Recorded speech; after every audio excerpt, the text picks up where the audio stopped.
ঠান্ডা মুবারক। ঠান্ডা আইলো আর আমরা সুঙ্গা পোড়া শুরু করলাম।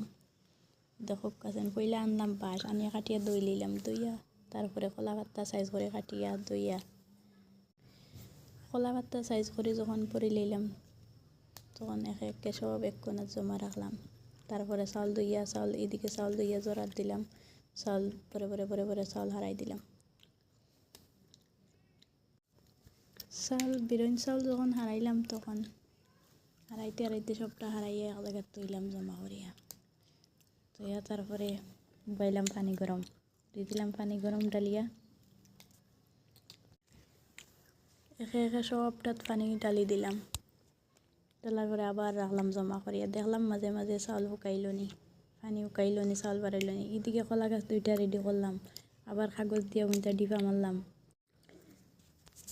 ডিপা মারিয়া আনিয়া আগুন ধরাইয়া জ্বালাইয়া পালা করে ফুড়ি লইলাম, ফুড়িয়া এখন এগুন কিতাবের মধ্যে কয়েকছেন তুলিয়া নেমুগে উঠাই উল্টাই পাল্টাই এগুন ফুড়িলাম। তারপরে নিলাম গিয়ে একটু গরো নিয়ে এক করে ফারিলাম, ফারিয়া দেখাইলাম আপনার ধরে। এদিকে মাংস রান্না হওয়ার, এই মাংস চা দিয়ে খাইতে পারবা, মাংস দিয়েও খাইতে পারবা। কার কিলা লাগলো কমেন্ট করে জানাইও, ভিডিও লাইক করে শেয়ার করিও।